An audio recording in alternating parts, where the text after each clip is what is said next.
नमस्ते दोस्तों, आज मैं इस वीडियो में आपको बताने जा रहा हूँ कि 1000 प्लस सेल्फ हेल्प बुक्स पढ़ करके मैंने क्या सीखा।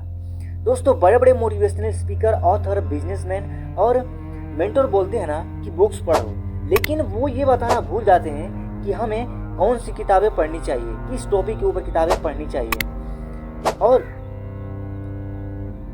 किताबें पढ़ने से हमारे लाइफ में क्या फ़ायदे हैं। तो अब बात आती है कि हमें किस टॉपिक के ऊपर बुक पढ़नी चाहिए। तो हम लाइफ में जो प्रॉब्लम फेस कर रहे हैं ना, उससे रिलेटेड बुक्स पढ़नी चाहिए।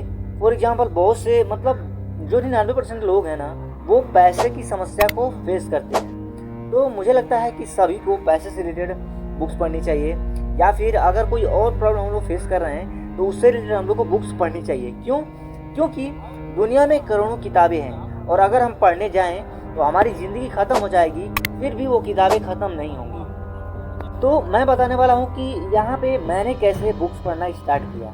जब मैं 9th क्लास में पढ़ रहा था, तब मैं एक 5 साल के बच्चों जैसा बिहेव करता था, और मेरे टीचर, मेरे पेरेंट्स, मेरे दोस्त, मेरी फैमिली मेम्बर सब लोग ये बोलते थे कि तुम एक मंदबुद्धि हो। और उस समय मेरा एक बेस्ट फ्रेंड हुआ करता था जो कि मुझे काफ़ी सपोर्ट करता था। उस दिन मुझे इन बातों का कोई फ़र्क नहीं पड़ता था, क्योंकि कोई तो था जो मुझे सपोर्ट कर रहा था, लेकिन उसने भी एक दिन मुझे मंदबुद्धि बोलकर छोड़ दिया। और उन्हीं दिनों एक टीचर क्लास 9th में दशमलव का जोड़ दे रहे थे, तो वो जोड़ मुझसे नहीं आया, तो उस टीचर ने मेरी बहुत बेइज्जती की। और उस दिन से मैंने ठान लिया कि मुझे एक जीनियस बनना है। और लगातार 7 सालों तक यही विचार मैं एक पेपर पे लिखता था और अलग तरीके ट्राई करता था जिससे मैं जीनियस बन सकूं, जैसे मेंटल कैलकुलेशन और भी बहुत सारी चीज़ें। जब मैं एक दिन फ़ोन स्क्रॉल कर रहा था, तभी मेरे सामने एक book summary I, the one thing. और उस बुक को मैंने जैसे ही सुना ना, तो मुझे लगा कि बुक्स में वो पावर है जो आपको जीनियस बनाती है। और उस दिन से मैंने बुक्स पढ़ना शुरू कर दिया, बुक समरी सुनना शुरू कर दिया, ऑडियो बुक सुनना शुरू कर दिया। तो इस तरह से मैं 7 सालों तक लगातार 3 घंटे से लेकर 12 घंटे तक रीडिंग करता था। उसके बाद मैं एक टीचर बना और सोशल मीडिया पे कंटेंट क्रिएट करने लगा, जहाँ से मैं लोगों की लाइफ को बदलने लगा। तो अब मैं बताने जा रहा हूँ वो 9 लेसन जो मैंने थाउजेंड्स ऑफ बुक्स पढ़ करके सीखी। So lesson number 1, Bhagavad Gita. Bhagavad Gita में एक बहुत ही इम्पोर्टेंट लेसन जो मैंने सीखा ना, जो मेरे दिल के बहुत करीब है, कि वे सारे लोग जो बोलते हैं ना कि हम आपके साथ हमेशा रहेंगे, हम आपके बिना जी नहीं सकते हैं, वो लोग भी आपको एक दिन छोड़कर चले जाते हैं और एक दिन भूल जाते हैं। आपके मरने के बाद आपको एकदम भूल जाते हैं। और इस दुनिया में पैसा तो इम्पोर्टेंट है ही, लेकिन पैसे से भी इम्पोर्टेंट एक और चीज़ है जिसे मोक्ष कहते हैं। जब लोगों के पास बहुत सारा पैसा हो जाता है ना, तो उन्हें चाहिए होती है शांति, और शांति हमें मिल सकती है मोक्ष के द्वारा, जिसके लिए भगवान बुद्ध ने भी कोशिश की थी। ये पाया जा सकता है कर्म करें और फल जो है वो ईश्वर पर समर्पित करके, और पूजा पाठ के द्वारा, भक्ति के द्वारा और नेक कर्मों के द्वारा। Lesson number 2, the secret.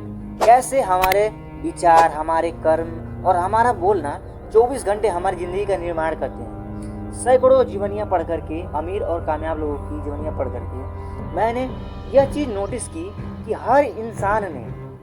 हर सफल और अमीर इंसान ने लॉ ऑफ अट्रैक्शन को जाने अनजाने में अपने जीवन में इस्तेमाल किया है।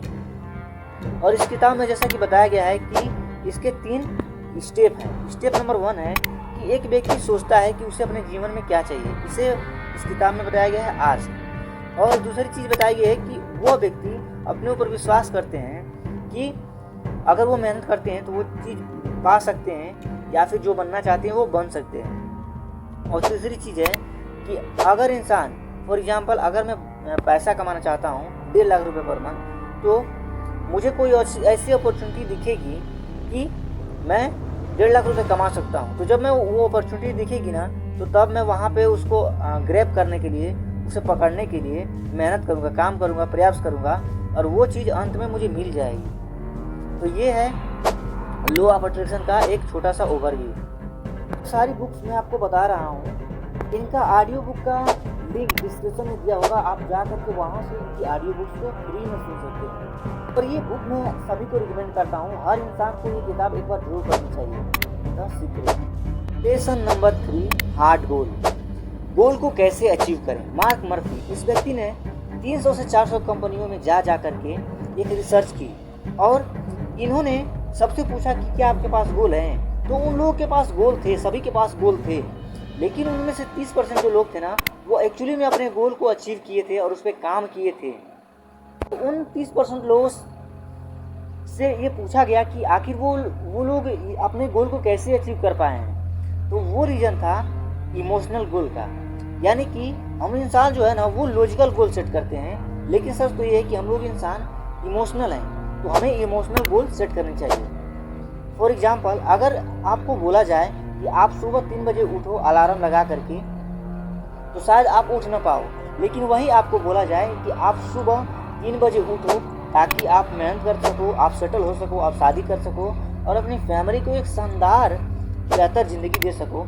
और ऐसे ही आपको और भी इमोशनल रीजंस दिए जाएं तो आप उठ जाएंगे। और मार्क मर्फी बताते हैं ना कि आप जो गोल सेट करते हैं तो सबसे पहले, सबसे ऊपर 3 इमोशनल कारण होने चाहिए कि आप ये गोल क्यों हासिल करना चाहते हैं, आप इस पर क्यों काम करना चाहते हैं। फॉर एग्जाम्पल, अगर मैं कोई गोल अचीव करना चाहता हूँ तो मुझे सबसे ऊपर लिखना चाहिए कि मैं अपनी फैमिली को एक डिसेंट लाइफ देना चाहता हूँ और एक बेस्ट पार्टनर बनना चाहता हूँ और अपनी आने वाली पीढ़ी के लिए वेल्थ छोड़ना चाहता हूँ, इसलिए मुझे ये गोल अचीव करना है।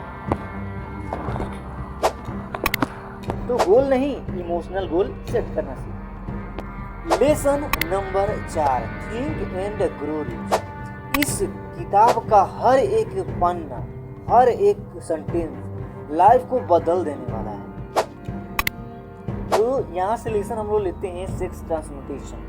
तो लेखक जो थे ना, नेपोलियन हिल, वो अपनी ज़िंदगी का 20 साल लगाए। उन्होंने बड़े बड़े नेताओं, बड़े बड़े बिजनेसमैन, कलाकारों, आविष्कारकों, वैज्ञानिकों का स्टडी किया और ये पता लगा कि ये लोग बड़ी बड़ी उपलब्धियाँ कैसे हासिल करते हैं, इतिहास में कैसे अपना नाम दर्ज कराते हैं और कैसे ये लोग अमीर बन पाते हैं। तो उसका रीजन था सेक्स ट्रांसम्यूटेशन। सेक्स ट्रांसम्यूटेशन का होता है कि सेक्स का मतलब होता है, तो आप लोग सेक्स जानते ही हैं, और ट्रांसम्यूटेशन का मतलब होता है सेक्स ऊर्जा को एक रूप से दूसरे रूप में मोड़ देना।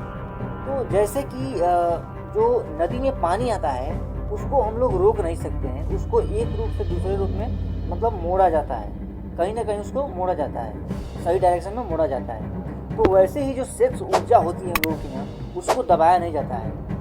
अगर हम उसे दबाते हैं तो या तो वो सेक्स में अभिव्यक्ति होगी या तो हम मास्टरबेशन करेंगे। लेकिन लेखक बोलते हैं ना कि उसको हमें सही दिशा में लगाना चाहिए। तो यहाँ पे मैं आपको कुछ ऐसे तरीके बताऊंगा जिससे आप उस एनर्जी को दूसरी दिशा में, यानी कि सही दिशा में बदल करके अपनी तरक्की के लिए इस्तेमाल कर सकते हैं। अब जो सेक्स ऊर्जा का काम होता है वो क्या होता है? पहला है वो हमारे अस्तित्व को बनाए रखना। अगर हम लोग सारे इंसान सेक्स करना छोड़ दें तो इंसान इस धरती से लुप्त हो जाएगा। दूसरा चीज़ है कि अगर ये हमारे शरीर में होती है तो ये हमारी सेहत को बेहतर बनाती है। और तीसरी चीज़ है कि यदि इसे रूपांतरण के द्वारा मोड़ा जाए तो ये हमें ऑर्डिनरी इंसान से एक्स्ट्रा ऑर्डिनरी इंसान बनाती है। तो अब हम समझते हैं सेक्स ट्रांसम्यूटेशन का इम्पोर्टेंस। जैसे कि एक बछड़ा होता है, अगर उसकी सेक्स ग्रंथियाँ निकाल दी जाती हैं तो वो एक बैल बन जाता है और वो एक गाय की तरह होता है। वहीं अगर किसी बछड़े की सेक्स ग्रंथियाँ न निकाली जाए तो वो एक सांड बनता है। तो ये एग्जाम्पल है सेक्स ट्रांसम्यूटेशन का। अब यहाँ पे कुछ प्रैक्टिकल तरीके हैं जिससे हम लोग सेक्स ट्रांसम्यूटेशन कर सकते हैं। नंबर 1 कि ज़िंदगी में हम हमारी जो प्रेमी या फिर प्रेमिका आते हैं ना, हम उनके लिए एक बेहतर इंसान बने। दूसरा, अगर आप सिंगल हैं तो आप अपना कैरियर बनाएं और वेल्थ बनाएं ताकि आप शादी करें और अपने प्रियजन को एक बेहतर जिंदगी दें। और अगर आप दोनों ऑप्शन में से किसी एक ऑप्शन पे काम करते हैं ना, तो यहाँ पे वही एनर्जी यूज होगी जो हस्तमैथुन या फिर सेक्स के दौरान यूज होती है। और अगर आपके लाइफ में कोई गोल है, फाइनेंशियल गोल है, तो आप इस एनर्जी का सही से इस्तेमाल कर सकते हो। कुछ वे महान लोग जिन्होंने सेक्स ट्रांसम्यूटेशन के द्वारा अपने आप को बेहतर बनाया और बहुत आर्थिक उपलब्धियां हासिल की। उनमें से निम्न है Napoleon Hill, Napoleon Bonaparte, Shakespeare, Sandeep Maheshwari, Pushkar Raj Thakur और यहाँ तक कि मेरे जितने भी गुरु हैं ना, वो लोग सेक्स ऊर्जा का रूपांतरण किए हुए हैं। लेसन नंबर 5, हम मोटिवेट कैसे होते हैं।